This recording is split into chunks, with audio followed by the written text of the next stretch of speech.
Burma mines थाना क्षेत्र में मोहम्मद आफ्ताब खान की हत्या मामले में पुलिस को बड़ी सफलता मिली है। वहीं त्वरित कार्रवाई करते हुए इस सनसनीखेज वारदात के 2 आरोपियों को गिरफ्तार कर लिया है।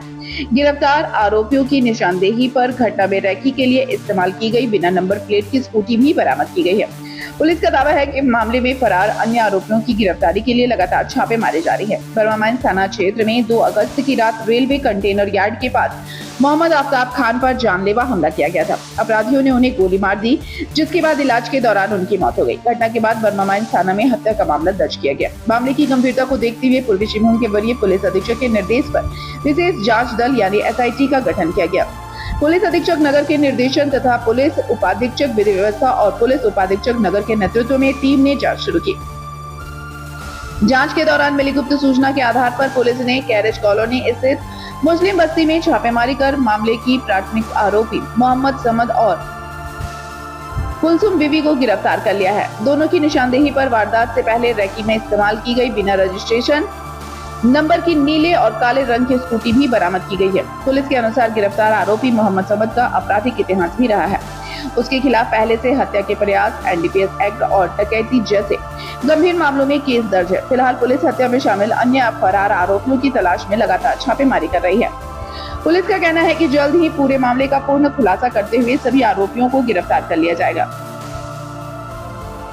बर्मा माइंस थाना क्षेत्र में एक व्यक्ति पर फायरिंग कर दी गई थी, जिनका नाम मोहम्मद आफ्ताब आलम है। गंभीर रूप से चोटिल हुए और इस मामले में तुरंत गंभीरता को समझते हुए कार्रवाई आगे बढ़ाई गई, जिसमें विधि व्यवस्था DSP और DSP नगर दोनों के संयुक्त निर्देशन में एक SIT का गठन किया गया और त्वरित कार्रवाई थाना प्रभारी और थाना की टीम और अन्य सदस्यों के द्वारा इसमें शुरू की गई। इसी क्रम में मामले को हर पहलू से उसकी जांच करते हुए तकनीकी और मानवीय इनपुट जुटाते हुए, जानकारी लेते हुए उसमें जैसे ही कार्रवाई के लिए आगे बढ़ा गया तो 2 लोग, जिसमें एक महिला कुलसुम बीबी जो एक NDPS अपराधी है, शाहरुख उसकी पत्नी है, और दूसरा अभियुक्त मोहम्मद समद। तो 2 लोगों की अभी तक गिरफ्तारी इस मामले में हुई है।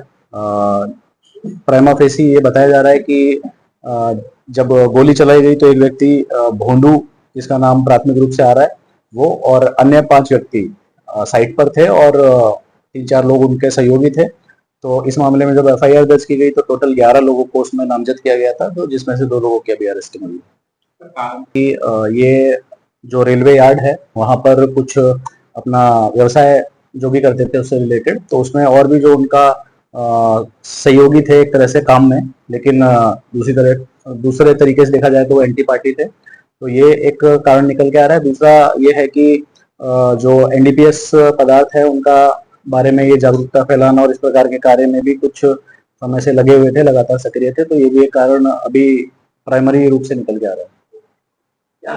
इनके द्वारा जो एक स्कूटी लाई गई थी, TVS जुपिटर की एक काले रंग की स्कूटी है, जिसमें कोई रजिस्ट्रेशन नंबर नहीं है, तो अभी जांच नहीं हो पाई है किसकी है, लेकिन अभी वो जब्त हुआ है। और जो मौके से बहुत सारा फायरिंग काफी मात्रा में हुई थी, तो 10 खोखे, 2 पैलेट्स और एक जिंदा गोली बरामद हुई।